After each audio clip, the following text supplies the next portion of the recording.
नमस्कार सभी को। मैं दीपेंद्र सोलंकी आप सभी का ऑनलाइन क्लासेस में हार्दिक स्वागत करता हूं। आज हम प्रारंभ करेंगे एल्गी विषय का एक मेंबर पॉलीसाइफोनिया।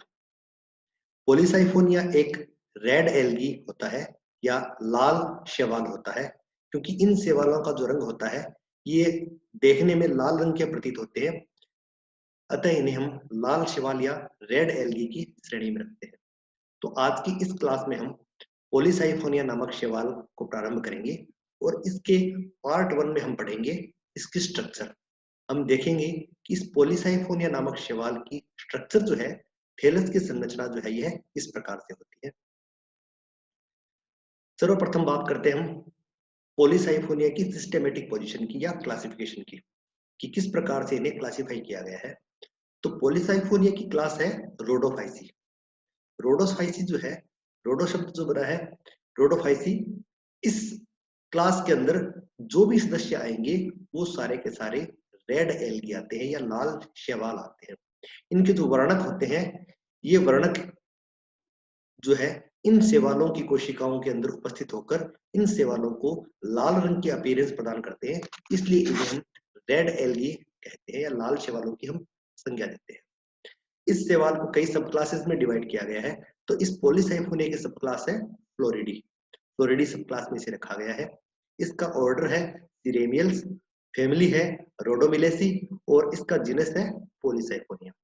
तो आज हम पॉलीसाइफोनिया जीनस जो है इसके अंतर्गत आने वाले कई स्पीसीज का हम अध्ययन करेंगे, एक तुलनात्मक अध्ययन करेंगे और देखेंगे कि पॉलीसाइफोनिया जो है इसकी थैलस की संरचना और इसका जीवन चक्र जो है ये किस प्रकार से। शुरुआत करते हैं हम इसकी अकरेंस से, ये कहां पर ये पाए जाते हैं। तो पॉलीसाइफोनिया की लगभग 150 प्रजातियां ज्ञात है और ये सभी प्रजातियां समुद्र के पानी में पाई जाती है। यानी कहने का तात्पर्य ये है कि ये खारे पानी में पाए जाने वाले शैवाल है। समुद्र के खारे पानी के अंदर, मरीन वाटर के अंदर ये पाए जाते हैं। इसकी कुछ जातियां जैसे पॉलीसाइफोनिया फेरुलेसिया है, यह अन्य बड़े आकार के शैवालों पर एपिफाइटिक के रूप में या अधिपादप के रूप में पाई जाती है। इस शब्द को हमने एक्टोकार्पस में भी पढ़ा था कि ये पादप ऐसे होते हैं जो अन्य पादपों के ऊपर ग्रो करते हैं। तो ये पॉलीसाइफोनिया फेरुलेसिया जो है एपिफाइट के रूप में अन्य पादपों पर, या कहने का मतलब है दूसरे शैवालों के, बड़े शैवालों के ऊपर ये ग्रो करते हैं। एक है पॉलीसाइफोनिया फेस्टिजिएटा। यह एक प्रकार का सेमी पैरासाइट होता है और सेमी पैरासाइट का मतलब होता है अर्ध परजीवी के रूप में जो है दूसरे पादपों पर ग्रो करते हैं। ये एस्कोफिलम नोडोसम जो है, इसके जो पत्तियां होती है इन पर्णों के ऊपर ये ग्रो करते हैं। पॉलीसाइफोनिया एलोंगेटा एक लिथोफाइटिक है, शेलोदविद है, जो पत्थरों के ऊपर ये वृद्धि करते हैं। ये कुछ प्रजातियां हैं जो भारतवर्ष के अंदर जो है पश्चिमी और दक्षिणी तटों पर पाई जाती है, जिनमें से प्रमुख है पॉलीसाइफोनिया वेरिगेटा है, अर्सियोलेटा है, प्लेटिकार्पा है, फेरुलेसिया है। ये सभी प्रजातियां जो है भारत के जो समुद्री तट है, पश्चिमी समुद्री तट और दक्षिणी तट जो है, यहाँ पर ये सामान्य रूप से ग्रो करती है। लेकिन जो सबसे इंपॉर्टेंट चीज है वो है पॉलीसाइफोनिया फेरुलेसिया और अर्सियोलेटा, ये एपिफाइट के रूप में ग्रो करती है और पॉलीसाइफोनिया फेस्टिजिएटा ये जो है सेमी पैरासाइट के रूप में ग्रो करती है। ये बहुत ही इंपॉर्टेंट पॉलीसाइफोनिया की प्रजातियां हैं और ये परीक्षा की दृष्टि से भी महत्वपूर्ण है। इनके ऊपर जो है सवाल पूछे जाते हैं। अब हम पढ़ते हैं इसकी थैलस की संरचना पर, कि पॉलीसाइफोनिया जो शैवाल है इसकी थैलस की संरचना जो है यह किस प्रकार से होती है। पॉलीसाइफोनिया, जैसा कि हमने बात की थी, ये भूरे रंग के अथवा बैंगनी लाल रंग के शैवाल है जो सघन गुच्छों में पाए जाते हैं। ये क्या होते हैं, इतने अधिक सघनता से होते हैं, ये गुच्छों के रूप में, क्लस्टर के रूप में पाए जाते हैं और ये अत्यधिक शाखित होते हैं और फिलामेंटस एल्गी तंतुओं के समान इनके जो थैलस रहते हैं, ये बहुत सारे फिलामेंट तंतुओं से मिलकर बना होता है और ये तंतु जो है अत्यधिक शाखित होते हैं। तो ये इसकी थैलस की संरचना होती है। हम डायग्राम से थोड़ा और अच्छे से समझ जाएंगे। ये हमने पॉलीसाइफोनिया के थैलस का हमने ओरिजिनल डायग्राम किया है। ये इसका आधार भाग होता है जो कि प्रोस्ट्रेट भाग होता है, जिसे हम श्यान भाग बोलते हैं। ये प्रोस्ट्रेट भाग जो है ये जमीन से या किसी सतह से जुड़ा होता है, हो सकता है किसी प्लांट से या एनिमल की सतह से जुड़ा हुआ होता है, और इससे बहुत सारे फिलामेंट जो है ये गुच्छों के रूप में निकलते हैं, यानी ये अत्यधिक मात्रा में शाखित होता है और बहुत ही घना होता है। इसके फिलामेंट जो है बहुत ज्यादा घने होते हैं, एक दूसरे के पास पास सघनता से स्थित होते हैं। तो ये इस प्रकार से स्ट्रक्चर बनती है। यह एक मैक्रोस्कोपिक एल्गी है, यानी इसे हम हमारी आंखों से देख सकते हैं। इनका थैलस जो है ये बड़े आकार का इनका थैलस पाया जाता है, कई सेंटीमीटर तक लंबा होता है। इन्हें सामान्य आंखों से हम इसे विजुअलाइज कर सकते हैं, लेकिन ये बहुत ही ज्यादा सघन होते हैं, बहुत ही ज्यादा घने होते हैं और अत्यधिक शाखित होते हैं। यहाँ पर हमने इसका आउटलाइन डायग्राम दिया है। ये इसका प्रोस्ट्रेट पार्ट है जो कि इसी सतह से सबस्ट्रेटम से जुड़ा हुआ होता है। ये इसका ऊर्ध्व भाग होता है। हम यहाँ पर देख सकते हैं ये ऊर्ध्व भाग जो है अत्यधिक शाखन इसमें पाया जाता है, बहुत सारी इसमें ब्रांचेज इसमें पाई जाती है, तो अत्यधिक जो है ये शाखित पाया जाता है। तो ये इसकी थैलस की स्ट्रक्चर है, आउटर अपीयरेंस है, और ये हमने देखा था। इसे हम जब हम देखते हैं तो इस प्रकार से हमें एक्चुअल जो है हमें इस प्रकार से दिखाई देता है। इसकी स्ट्रक्चर जो है ये जो है रेडिश कलर के हमें दिखाई देते हैं, इसलिए इसे हम रेड एल्गी या लाल शैवालों की संज्ञा हम देते हैं। इसे अगर हम माइक्रोस्कोप से देखते हैं तो हमें इस प्रकार से यह प्रतीत होता है। माइक्रोस्कोप से जब हम पॉलीसाइफोनिया के थैलस को देखते हैं तो हमें थैलस की संरचना इस प्रकार से दिखाई देती है। ये इसकी ब्रांच होती है, थैलस की जो शाखा है ये इस प्रकार से हमें शो होती है। अब यहाँ पर हम देख सकते हैं कि ये जो कोशिकाएं जो है ये कोशिकाएं एक लंबा एक फिलामेंट के रूप में एक पंक्ति में व्यवस्थित होती है। तो इस प्रकार से ये सभी कोशिकाएं एक के ऊपर एक व्यवस्थित होकर एक जो लंबे फिलामेंटस स्ट्रक्चर का निर्माण करती है, एक साइटों। ये दूसरी कोशिकाओं की पंक्ति है जो कि एक लंबे जो है फिलामेंट का निर्माण करती है। ये तीसरी कोशिकाओं की पंक्ति है जो लंबे फिलामेंट का निर्माण करती है। तो इस प्रकार से हम देख पा रहे हैं कि इसके अंदर कोशिकाओं की एक पंक्ति, दो पंक्ति, तीन पंक्ति और कुछ में इससे भी अधिक हो सकती हैं। तो हमें इस प्रकार से कोशिकाएं जो है एक के ऊपर एक पंक्ति में व्यवस्थित होकर जो एक साइफन का निर्माण करती है। तो और इन साइफन की संख्या जो है एक से अधिक होती है। ऐसा लगता है कि कई उदग्र फिलामेंट जो है, कई वर्टिकल फिलामेंट जो है एक दूसरे से जुड़े हुए होते हैं, इसीलिए इसका नाम रखा गया है पॉलीसाइफोनिया। क्योंकि इसको स्ट्रक्चर को देखते हैं तो हमें यहाँ पर इसकी संरचना, ये तो हमें सामने से दिखाई दे रहे हैं, इसके पीछे और है, तो हमें इसकी संरचना में कई साइफन, जैसे ये 1 साइफन है, ये 2 साइफन है, ये 3 साइफन है, और इसके पीछे और भी साइफन है।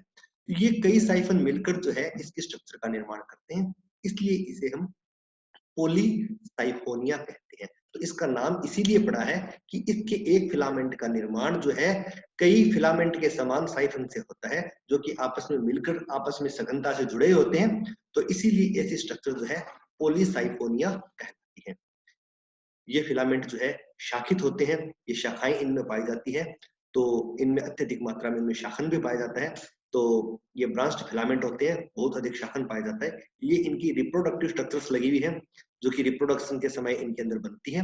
इन शाखाओं से कुछ छोटे छोटे फिलामेंट्स बनते हैं।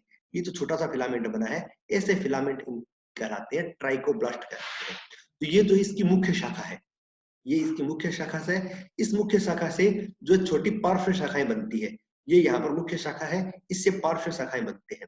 और इन पार्श्व शाखाओं के अतिरिक्त कई बार कुछ छोटे छोटे फिलामेंट्स बनते हैं जो कि कुछ ही कोशिकाओं लंबे होते हैं। इन्हें हम कहते हैं ट्राइकोब्लास्ट, या छोटे फिलामेंट्स जो है ये ट्राइकोब्लास्ट कहलाते हैं। तो ये स्ट्रक्चर है पॉलीसाइफोनिया की, जो कि हमें माइक्रोस्कोप से देखने पर दिखाई देती है। यहाँ पर हम देख रहे हैं इसका डायग्राम। यह जो पॉलीसाइफोनिया है इसमें दो सिस्टम पाए जाते हैं, प्रोस्ट्रेट सिस्टम और दूसरा इरेक्ट सिस्टम। प्रोस्ट्रेट सिस्टम का मतलब होता है जो कि सबस्ट्रेट के समानांतर स्थित होता है और सबस्ट्रेट से जुड़ा हुआ होता है, उसे हम प्रोस्ट्रेट सिस्टम कहते हैं। और दूसरा सिस्टम होता है इरेक्ट सिस्टम। तो इरेक्ट सिस्टम जो है यह वायवीय तंत्र का निर्माण करता है, एरियल पार्ट का निर्माण करता है, जो कि अत्यधिक मात्रा में शाखित होता है। और इस प्रोस्ट्रेट सिस्टम को सतह से संलग्न करने के लिए कई जो है यूनिसेलुलर राइजोइड्स पाए जाते हैं, एक कोशिकीय मूलाभास सदृश संरचनाएं पाई जाती है, राइजोइड्स पाए जाते हैं।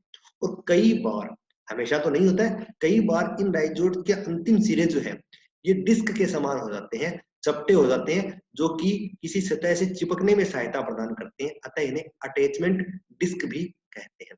तो इस प्रकार जो है इस प्रोस्ट्रेट सिस्टम से कई राइजोइड सदृश संरचनाएं डेवलप होती है और कई बार इन राइजोइड से अटैचमेंट डिस्क भी ये जुड़ी होती है। ये थैलस की स्ट्रक्चर हमने इस प्रकार से देखी है।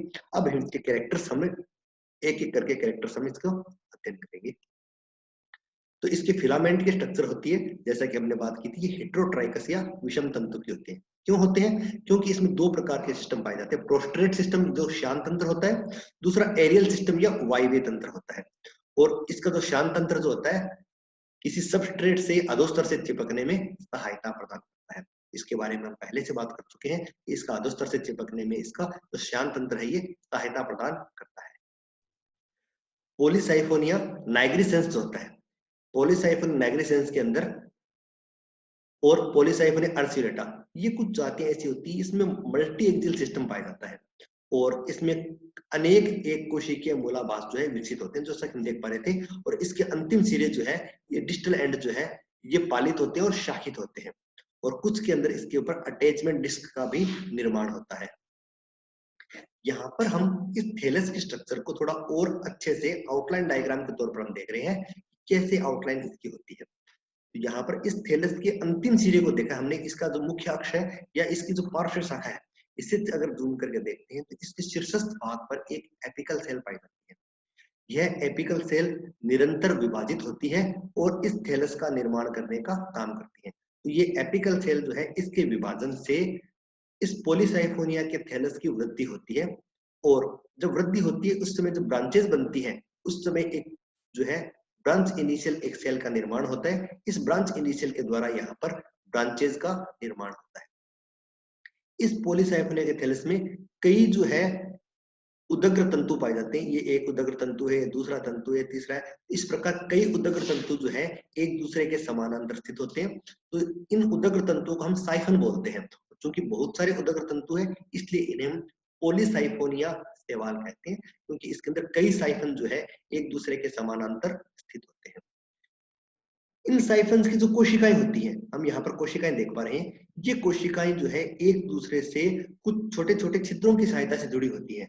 जो छिद्र होते हैं ये पिट्स इनमें मौजूद होते हैं और इन पिट्स के द्वारा ये कोशिकाएं जो है एक दूसरे से जुड़ी होती है, अपने पास की कोशिकाओं से और ऊपर और नीचे की कोशिकाओं से जुड़ी होती है। तो इन्हें हम पिट कनेक्शंस कहते हैं। तो इन पिट कनेक्शंस के द्वारा ये कोशिकाएं जो है अपने पास में स्थित दूसरी कोशिका से जुड़ी होती है।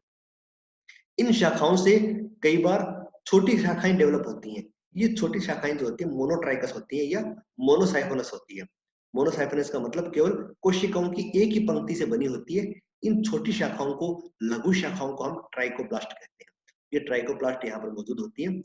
जो भी रिप्रोडक्टिव स्ट्रक्चर बनती है, जननांग बनते हैं, ये सभी ट्राइकोब्लास्ट पर डेवलप होते हैं। बहुत ही इंपॉर्टेंट कैरेक्टर है कि जो ट्राइकोब्लास्ट होती है ये बहुत ही महत्वपूर्ण संरचनाएं हैं, क्योंकि ये पहली बात तो ये मोनोसाइफोनस होती है, ये पॉलीसाइफोनिया की तरह पॉलीसाइफोनस नहीं होती है।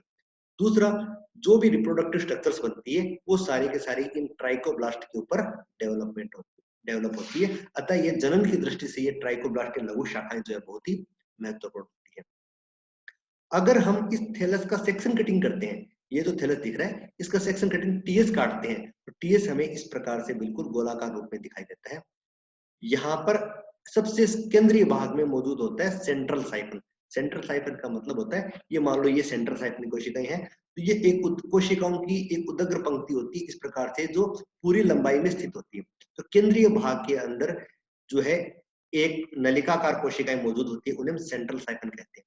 उन्हें घेरे हुए जो कोशिकाएं होती है उन्हें कहते हैं पेरी सेंट्रल साइफन। यानी सेंट्रल साइफन के बाहर जो है कोशिकाओं की जो उदग्र पंक्तियां होती है, वर्टिकल जो है जो रोज होती है, ये इन्हें हम कॉलम्स जो होते हैं इन्हें हम पेरी सेंट्रल साइफन कहते हैं।